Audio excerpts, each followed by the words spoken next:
Good morning, everyone, and welcome to Temple Buddhist Center's Sunday morning meditation service. My name is Victor, and I'm honored to be of service this morning. We hope that this service today finds each and every one of you happy and healthy, but please know that if you're struggling in any way, our hope is that Temple Buddhist Center and these teachings can be a source of strength for you, a refuge as we open our hearts to you and to your loved ones. We also want to welcome everyone joining us from all around the world who are joining us on the live stream at home. We call this our PJ Sangha because they're oftentimes sipping a cup of coffee in their PJs, enjoying the morning meditation. So welcome to everyone. Let's take a moment now to begin this morning with some conscious breath work. A conscious breath is where we seal the mouth, breathe deeply through the nose, hold that breath for a few moments, and then release slowly so that the exhale is longer than the inhale. Let's begin. Holding that breath for just a moment, feeling the fullness of the lungs, and releasing slowly. Nice, long, slow, metered release. And as you release, checking in with the body, making sure that there are no points that are tense or contracted. Remembering to release your forehead, unfurrow the eyebrows. The jaw is loose and easy. The shoulders drop. And the belly releases and softens. And a second conscious breath together.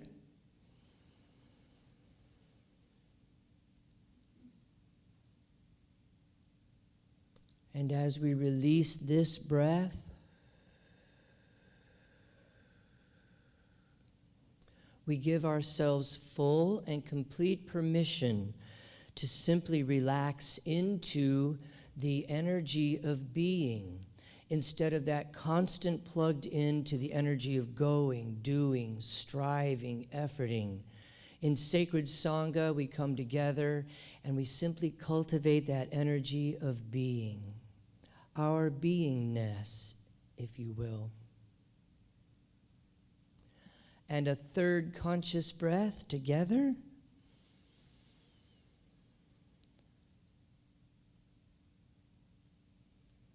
And as you release, allowing into your awareness now the present moment. This is all there is.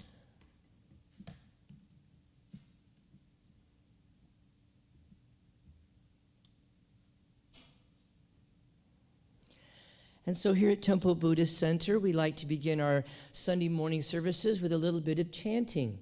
Chanting is an integral part of every tradition. Chanting is not about being a singer, it's about having a voice.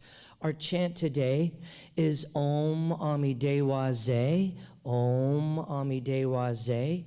In this chant, in the Buddhist tradition, this is the chant that enhances compassion, helping each practitioner cultivate compassion within themselves for all beings in all places, including themselves. And so with that, we'll take a conscious breath together.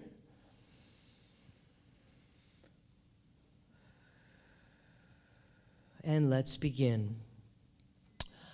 Om Amidewa Ze. Om Amidewa Ze.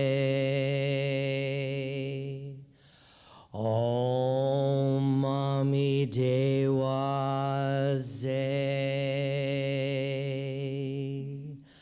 Om Amidewa Ze. Om Amidewa Ze. Om Amidewa Ze. Om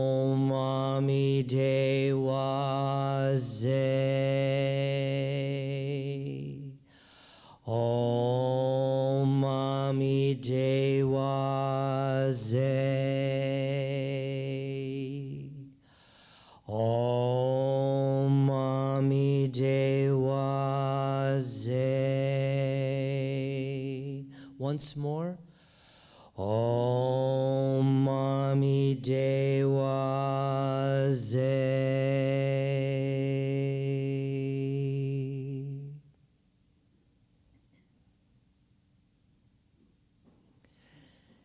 And you might recognize the seed sound, Om. In Sanskrit, Om is the sound of the universe, reminding each one of us that we are a beautiful note in a grand cosmic symphony that is forever playing. Here at Temple Buddhist Center, we practice Western Buddhism.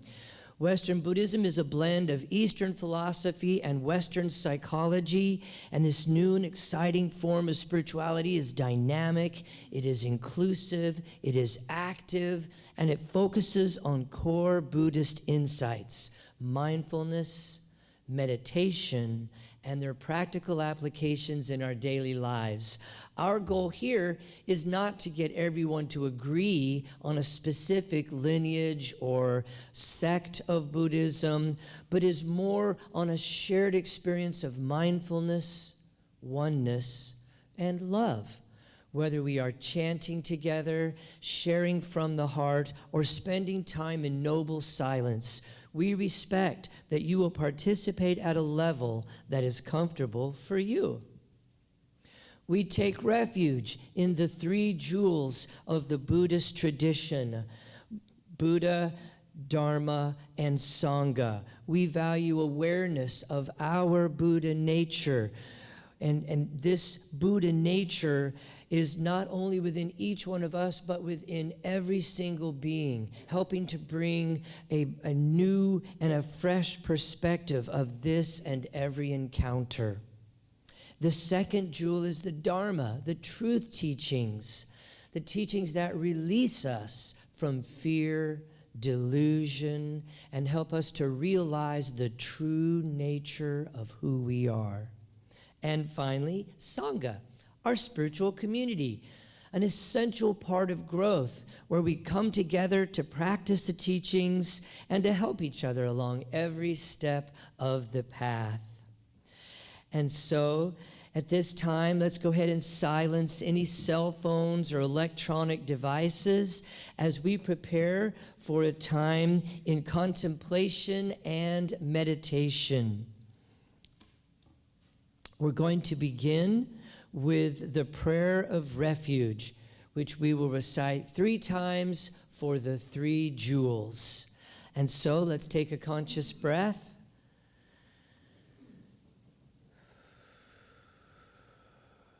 And let's begin. In Buddha, Dharma, and Sangha, we go for refuge until fully awakened through the power of generosity, ethics, patience, enthusiastic effort, concentration, and wisdom. For the sake of all beings, may we realize and demonstrate our innate goodness. In Buddha, Dharma, and Sangha, we go for refuge until fully awakened through the power of generosity, ethics, patience, enthusiastic effort, concentration, and wisdom. For the sake of all beings, may we realize and demonstrate our innate goodness. In Buddha, Dharma, and Sangha, we go for refuge until fully awakened through the power of generosity, ethics, patience, enthusiastic effort, concentration, and wisdom. For the sake of all beings, may we realize and demonstrate our innate goodness.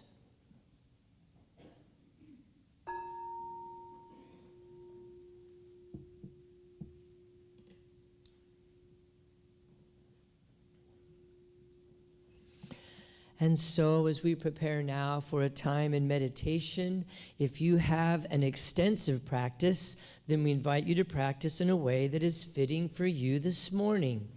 If perhaps meditation is newer for you, we're going to begin with a dedication of intention. We will awaken the bell 3 times for the 3 jewels. And then our teacher today, Mr. Robert Brumet, will lead us in a brief guided meditation that's designed to assist you in moving into the stillness. We will spend approximately 10 to 12 minutes this morning in noble silence, connecting with our Sangha in consciousness, connecting with our Sangha near and far, those past, present, and future, those known and unknown. And so with that, let's take a conscious breath.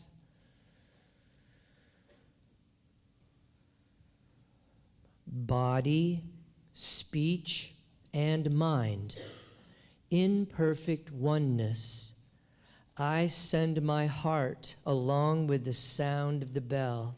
May the hearers awaken from forgetfulness, transcend the path of anxiety and sorrow, and realize the true nature of who they are.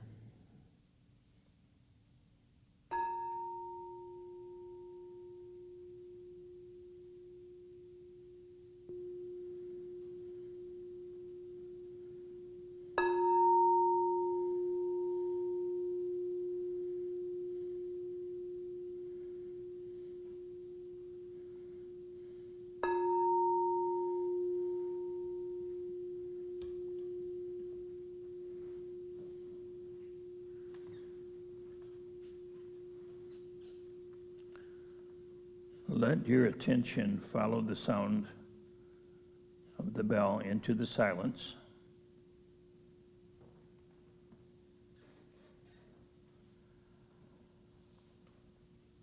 As we enter into the silence,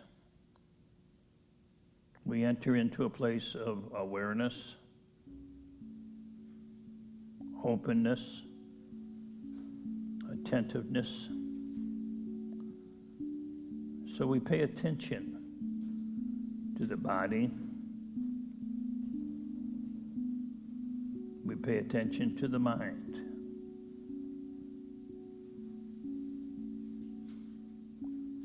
Notice what you experience in the body.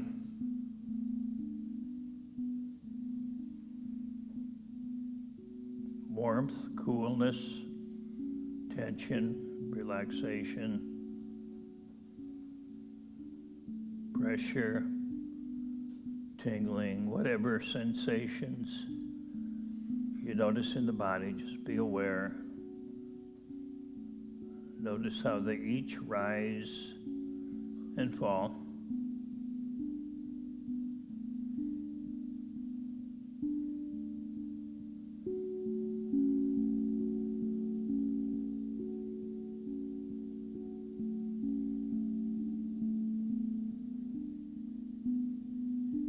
Notice how the breath rises and falls. And notice how each thought rises and falls.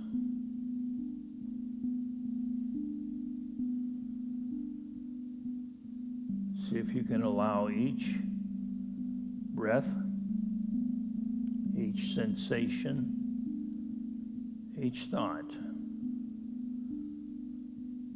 to have a life of its own without interfering in any way.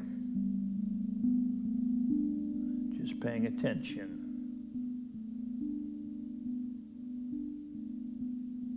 Just noticing.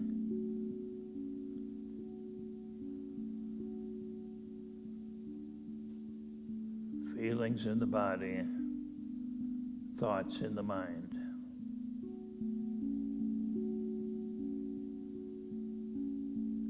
And if you have trouble, just come back to the breath.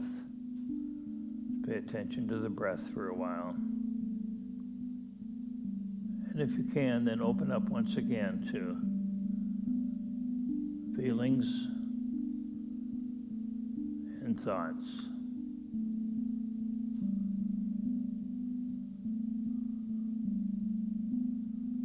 Paying attention to the body, the feelings in the body. Paying attention to the mind, all the activities in the mind. As we rest in the silence.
Continuing to be aware of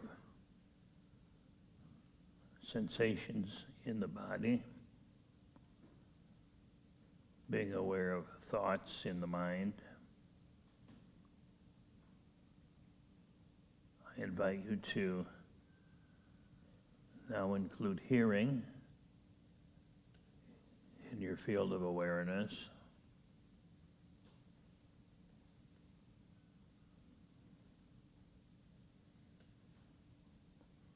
In a moment, we'll include seeing in the practice. And when you hear the sound of the bell, I invite you to gently open your eyes and to include seeing. So you're fully present through all senses, seeing and hearing, thinking, smelling, tasting. Fully present. Now here's the bell.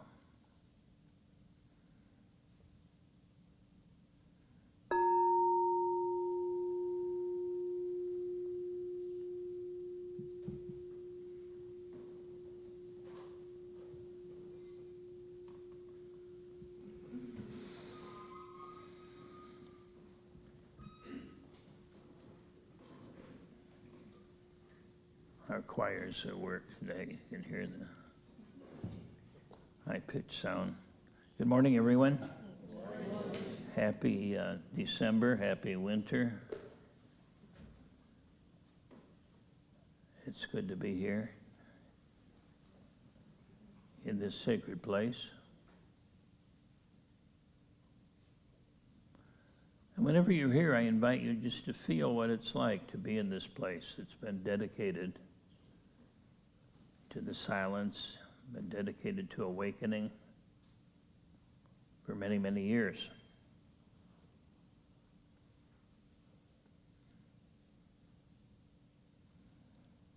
I'm going to weave a story. I just saw the graphic. I don't know if I'm the spider or you are, but one way or the other, I'm going to weave a story. When I was in seminary many years ago, one of the courses I took was homiletics, which is the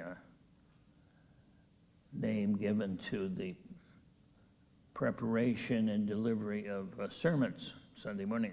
One of the things that the teacher would always say is include a story, always include a story in your talk.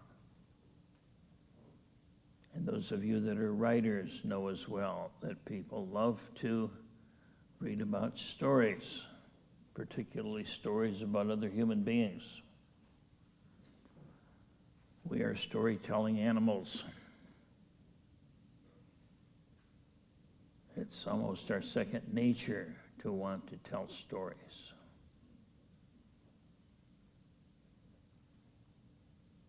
When little kids are around, what's the first thing we like to do is to tell them a story. And if they draw a picture, they'll tell you a story of that picture. Makes me think of one time my daughter and her family, her daughter was quite little, and they took a trip to Maine, and they bought some lobsters, 3 lobsters, Mommy, Daddy, and one for Natalie. Natalie's 4 years old. So as Dad's preparing the fire and doing everything to get ready, Natalie's playing with the lobsters, and we got a mommy lobster and a daddy lobster and a baby lobster and everything. And so then Dad says, okay, it's time to cook the lobsters. Natalie says, what are you going to do? Well, I'm going to put the lobsters in the boiling water. No way you're going to do that. So instead of having lobster, they had New England hot dogs that night. So we love to create stories. If we don't have one, we'll make one up.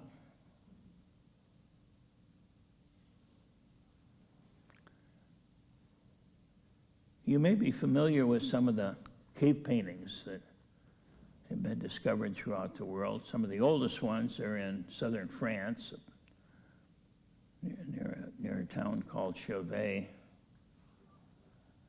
that shows the pictures of animals, show pictures of animals running, shows handprints, shows spears being thrown, and it's pretty evident that there's a story connected with these pictures, hunting stories. When we got the big buffalo, you know, and the fathers telling their sons, someday you're going to grow up and be a big hunter, you know, and telling hunting stories and so forth. That was they've dated those caves back to 30,000 years, the paintings, I should say, back to 30,000 years ago, older. And stories are probably much older than that. I would imagine that's how parents first taught their children, was through stories, and families developed their stories. Of course, our history comes out of stories. History is simply his story. It's somebody's story.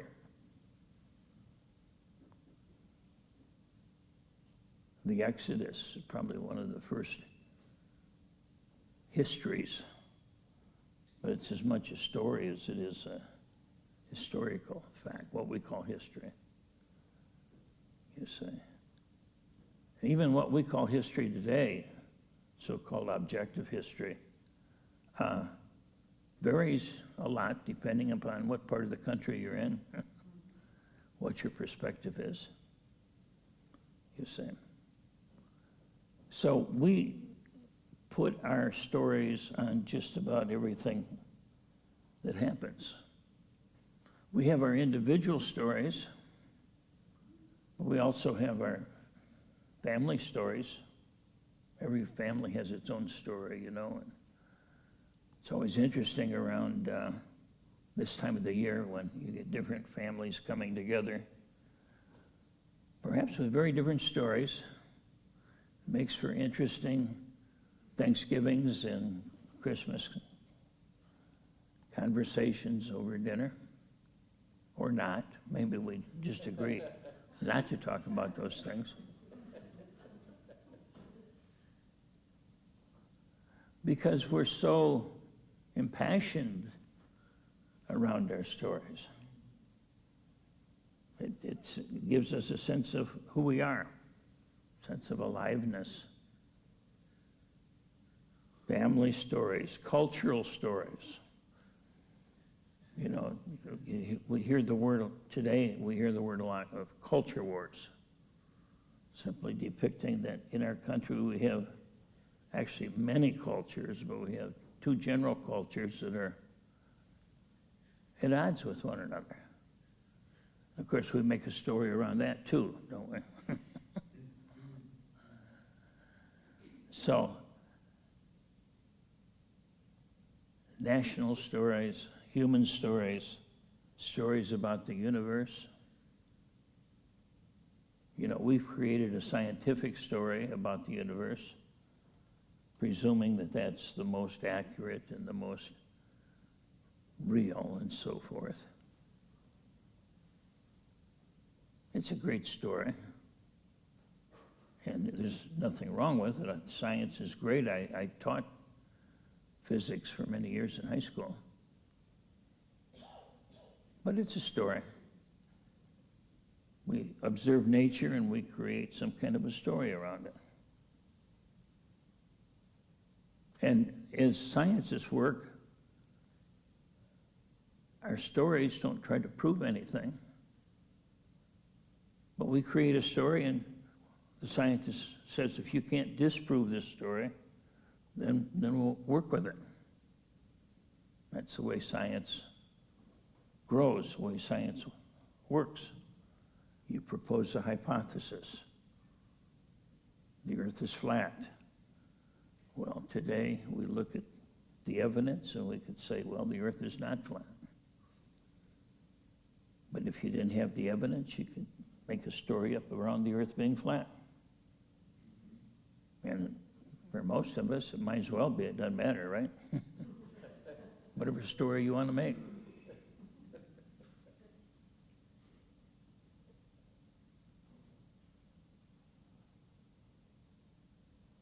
Our stories are an integral part of our psyche. When we're very young, we make up stories about who we are,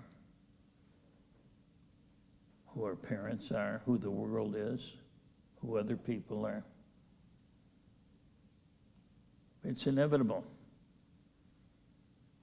And these stories then become internalized, and they eventually become who we are. The story of me as being lovable or not lovable, or intelligent or not intelligent, or pretty or not pretty, or good or bad, or whatever, you see. But we create stories that seem to make sense, to give us an opportunity to make sense of our life and of the world around us. So can you imagine the stories a child in Palestine might be making up, or Ukraine, or Russia, or whatever, you know? Very different stories. And that story is as real to them as our story is to us. You see, and we assume our story is the one that's right, and everybody else's story is just a story. Ours is not a story, it's a fact, right? Yeah. So there's one fact and 7 billion, 10 billion stories.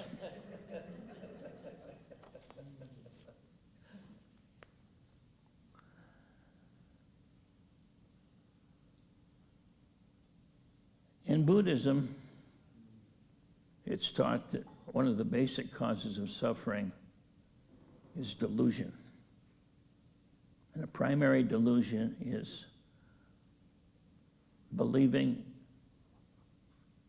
that we're somebody that we're not, believing in a self that's not real. And that self is basically a story. It's a set of stories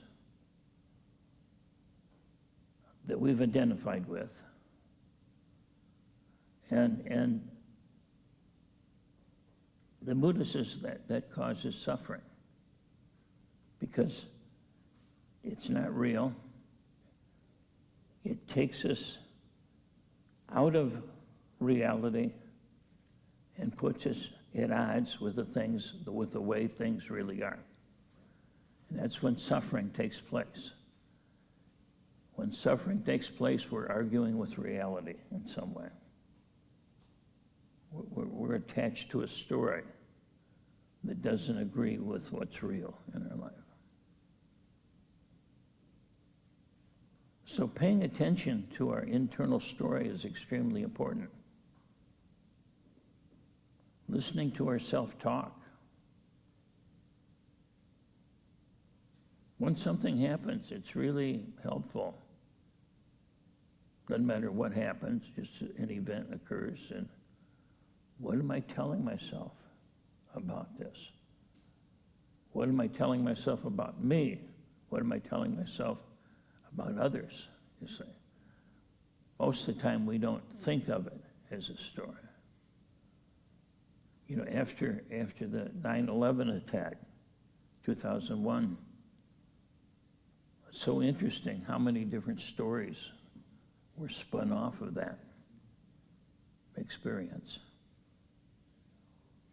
You know, stories of let's bomb the hell out of them. Stories about what are we missing? Stories about who are these people? Stories that want to learn and stories that want to destroy, stories that want to protect. But it's all based upon some story that we've become deeply identified with. And so a big part, a major part of the Dharma practice is recognizing these stories and being willing to let them go, being willing to not hold on to them so tightly. Pema Chodron, the well-known author that I'm sure many of you are familiar with, I will quote her. She says, "It's not life that causes suffering, it's our story about life, our interpretation that causes so much distress. When we practice interrupting the story, we're telling ourselves when we practice interrupting the story, we're telling ourselves we can find a new freedom and a new flexibility in the face of uncertainty and change. Without words, without repetitive thoughts, emotions won't last longer than 90 seconds. And so she alludes to some research that's been done, and they found that an emotion, when there's no story connected with it, lasts anywhere from 30 to 90 seconds. You say, look at a very young child, look at a 3-year-old. They have stories, but the stories aren't nearly as heavy as ours. In other words, they're not quite as identified with their stories as we are as adults. And so they're when they have an emotion, anger, sadness, whatever it is, it's intense. It's life or death for about 30 seconds or less. And then they're back to wherever they were before. Boom. You see. With us, those same emotions will arise, and then the stories start overlaying all of those feelings. And we don't get back to where we were before. We hold that emotion inside. We hold that energy in our bodies because we tell ourselves, I shouldn't be feeling this way, or this is not right, or good people don't feel this way, or whatever you say, whatever our story is. Or the story may be they're really, the other person's really screwed up. Nothing wrong with me, but everybody else is crazy. You know, it's like the story of the drunk was driving the wrong way on a freeway, and he had the radio on, and he heard over the radio, it says, there's a report that there's a car on I-70 that's traveling the wrong direction. Watch out for this car. And the drunk driver says, one car driving the wrong direction. I see dozens of them driving the wrong direction. So, yeah, we use our story as the standard for reality, right? And anybody that's different from that is wrong. So when we're willing to loosen up on our story, we begin to see things a little more as they are, not as we believe that they are. So recognizing the story through awareness of self-talk, and then being willing to let the story go. And it's not easy. It's relatively easy to recognize the story. It's not easy to let it go. Why is that? Well, because there's a lot of emotions, there's a lot of history wound up in those particular stories. So as we let go of a story, we begin to see how that story has served us. You know, a lot of times people will say, well, I've got this voice that is always criticizing me, telling me that I'm stupid, wrong, bad, whatever the case may be. How could that possibly be serving me? Just pay attention. Pay attention to what you feel. You may find that that voice is familiar. Who does it sound like? Well, it sounds like my dad.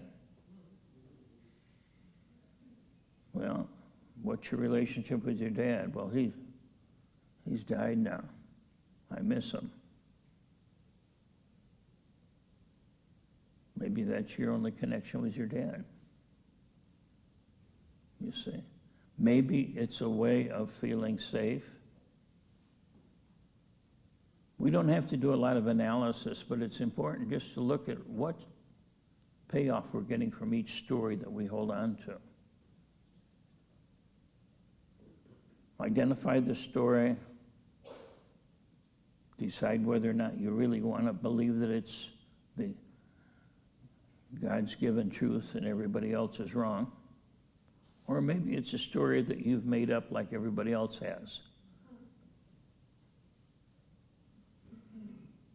What can I learn from this if I'm willing to let go?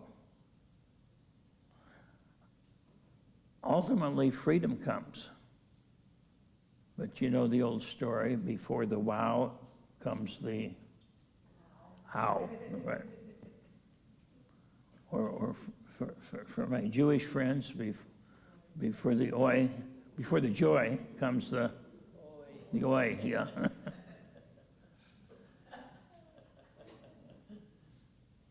But you get the picture. Freedom is possible when we let go of our stories. But it's not easy to do that. Because it's like peeling off a bandage that's been on for a long time. Any of you have had surgery, you know, and you've had these adhesive bandages on for many, many days. And the nurse comes in and goes, whoop. And that's like peeling off a story. It's like, wow. Because we don't like to be proven wrong.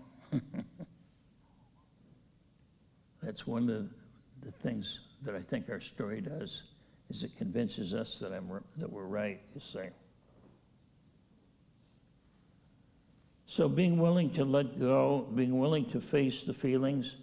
When the feelings come up, whatever they may be, don't create a story around that, you see. That's really important. We can create a story about, I shouldn't have any stories. We can create a story around the right way to not have a story. So it's important. We can create a story around what we feel when we get rid of our stories. So it's important to not add stories to the stories and just say, what's here? What's here? So a story basically is a belief for most of us. And those beliefs are very deep. But just because they're deep doesn't mean they're necessarily true, you see. Or they're true maybe at one level, but not ultimately true. So I want to end by telling you a story. So make my homiletics professor happy. This is a story by out of the Sufi tradition. It's about a character named Nasruddin. Nasruddin is a wise fool. He teaches wisdom by appearing to be crazy, foolish. So if you can laugh at the foolishness, but pay attention to what the wisdom is that he's teaching, it can be very helpful. So in this particular story, a man had climbed to the top of a very tall tree. In fact, the tree was so tall, he got right up to the top of it, and he couldn't get down. Couldn't get down without breaking the limbs and falling. And so nobody knew how they could get him down. They called Nasrudin, who was sort of the wise man of the town. So Nasrudin gets a long length of rope, and he takes one end, he throws it up to the man, the top of the tree, and he says, hold on to this rope, and whatever you do, don't let go. So Nasrudin grabbed the other end of the rope, starts walking backward very fast. And he kept saying, don't let go, don't let go, hold on, don't let go. Whatever you do, don't let go. And he's walking back and back and back. Of course, the man up in the tree is like this. And finally, the man falls out of the tree, hits the ground, and dies. And Nasrudin is just aghast. He doesn't understand. He says, you know, I worked as a lifeguard for many years. I've saved hundreds of lives this same way.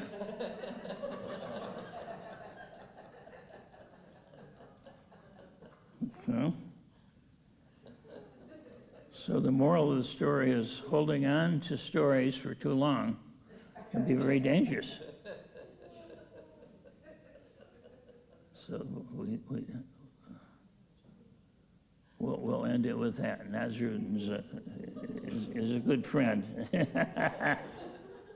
So let's just take a moment and come back home to ourselves, come back home to the storyteller, and recognize that ultimately you are the storyteller. Find that place within you that knows who you really are without all the stories.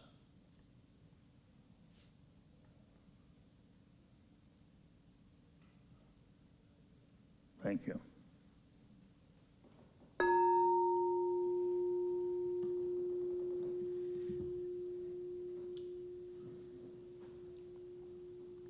Thank you so much, Robert. I almost feel like I need to change the graphic now to a tree or something. Yeah. Rope. As we move from our Dharma talk or our lesson, our teaching for the day, into a heart practice, it's not uncommon for people to stretch or maybe shift your posture or take a conscious breath, whatever you need to do to make an adjustment. And a heart practice is an expression of the heart that we share with the entire universe. During this time of heart practice, many folks like to acknowledge this expression with a gesture, such as placing your one hand on your heart or creating the Anjali Mudra, what we often call prayer hands.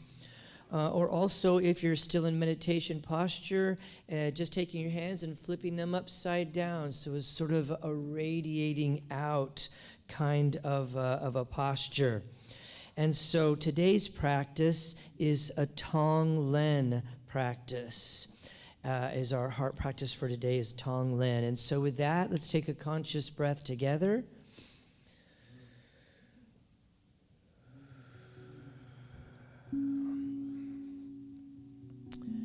And so as we begin to settle in and opening ourselves to spaciousness and clarity, to a vast and pure emptiness, and just being present, we begin our work.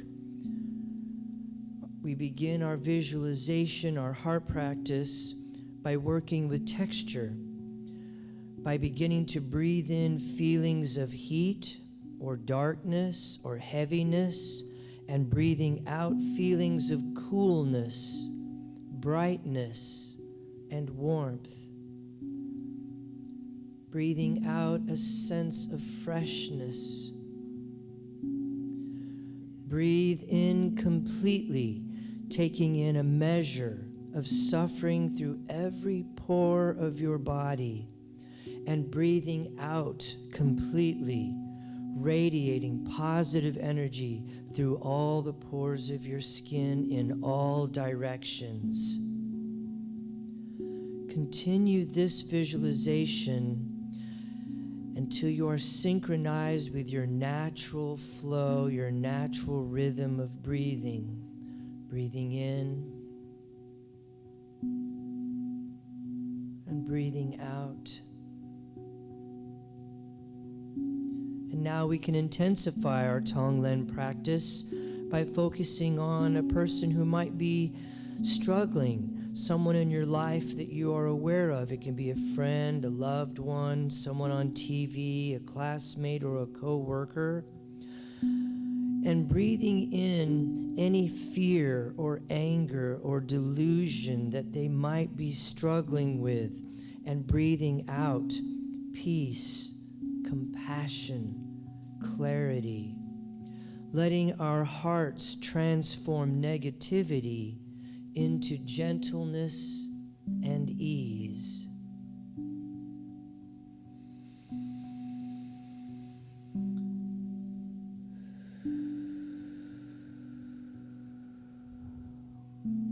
And now we can make the taking in and the sending out bigger, extending it out to all who might be struggling, suffering with fear, greed, hatred, or delusion. Breathing in their confusion and breathing out peace and ease that surrounds them like a warm blanket.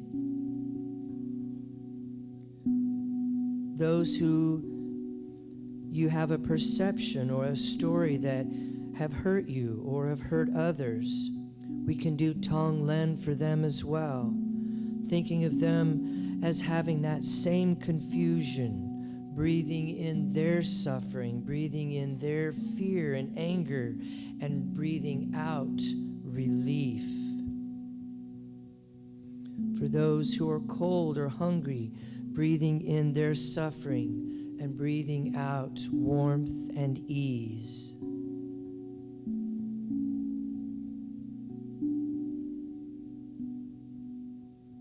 And for this final section of our Tonglen practice, let my words become your words as I recite a Tonglen mantra silently to yourself, breathing in and breathing out. Recite these words. Breathing in, I transform negative energy. Breathing out, I share gentleness with the world. Breathing in, I transform darkness. Breathing out, I share light with the world. Breathing in, I transform hatred. Breathing out, I share love with the world. Breathing in, I transform suffering. Breathing out, I share compassion with the world.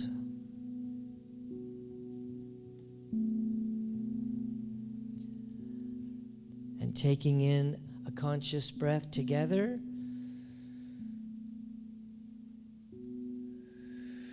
And as you release, be here and now in this time and in this place, and in the true spirit of dana, the Buddhist practice of generosity. Temple services here are given freely. In the same way, if you choose to give, please give with a generous heart, which means not in return for anything that you have received today, but rather so that those who may be seeking refuge will find it here in this temple with these teachers and with these teachings. The dana boxes are located at the back of the meditation hall. And we take a moment now of gratitude for all of our TBC ambassadors, those folks who have committed themselves to regular electronic donations. It's not about the amount, it's just that the monthly giving helps us to set a budget here at Temple Buddhist Center. If you'd like to become an ambassador, just stop by our website. Or also, there's a little QR code in the seat backs in front of you, and you can just point your camera at that. You can use that to become an ambassador or just for a one-time love offering as well. And especially thank you for all of our wonderful volunteers, those folks who help us each and every day to bring classes and workshops and different offerings for our Sangha. Thank you so much to Rochelle for your beautiful music. Thank you so much, Robert, for your mentorship, your guidance, your wisdom, your stories. And thank you to each and every one of you for sharing your heart and your presence and your practice with all of us here at Temple Buddhist Center. We certainly are the better for it. And so as we take time now to prepare to close our service today, I will put up the Bodhicitta dedication up here on the board. We'll recite this one time together. Let's begin. May the pure, brilliant sun of Bodhicitta dawn in each and every heart and mind, dispelling the darkness of suffering and confusion unstoppably until all are illumined and awakened. And with our hands together in front of our hearts, as we go forth now from this place, may we enter each moment in innocence, guided by the wisdom of our hearts. And as we open our hands, open our eyes, shine our light into the world. Namaste. Thank you so much, everyone. If you have just an extra minute, I have a few announcements about many upcoming events and things. Don't forget, downstairs we are offering hot tea, coffee, and delicious crumble cookies. Thank you, Carrie. She brings us crumble cookies each week, and that's downstairs. We also have our post-service discussion group, which is right down the hallway as you exit the meditation hall. Turn to your left, and the post-service discussion group is right down there. That begins in about 12, 13 minutes. It's a great way to connect with Sangha. And also today is first Sunday of the month. We all know what that means. It's time for our interplay class at 1 o'clock. We have a wonderful certified interplay coach who is also our youth and family director, Beth. Thank you so much, Beth. And she will be leading folks in an interplay class from 1 to 3. What is interplay? It is simply a class where adults learn to find the joy and the ease of spontaneity and fun in a very safe and structured environment. So Beth is masterful at creating opportunities for us to be able to play and then to stay with what that play and that spontaneity feels like, thereby establishing kind of a new baseline in our lives. Also, our silent retreat, by the way, folks, it's filling up very quickly. There's actually only about 4 or 5 spots left if you want to be a resident at the retreat, if you want to stay there with us. There are many spots open for those who might like to commute or do virtual, but if you're wanting to stay at the retreat center with Robert and I, you need to get registered right away. Our retreat theme is equanimity in a world out of balance. So please stop by our website to find out more about the retreat. And happy Bodhi Day this week. Buddhists all around the world will be celebrating on December 8th, Bodhi Day. We will be celebrating next Sunday. We will have a cake. You can't go wrong with cake, right? Or maybe that's a story I'm telling myself, Robert. Oh, okay. Robert goes, oh, no, that's reality. So come join us next Sunday we'll be celebrating Bodhi Day with cake, and we might have the kids might be making a flower mandala. Who knows what will be going on. And every second and fourth Sunday at 11:45 to 12:45 is our Growing Your Practice. This is simply a class to work on meditation and mindfulness practices, techniques. It's designed to help you really develop a strong, solid foundation in your practice when you're not here at Temple Buddhist Center.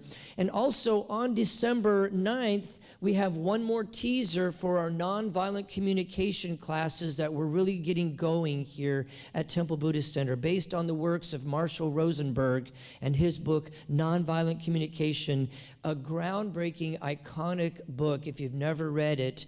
And so our teacher here, I got a thumbs up there from Robert. Our teacher here, James Prieto, is starting to put together classes. So he's had a couple teasers. He's got a workshop.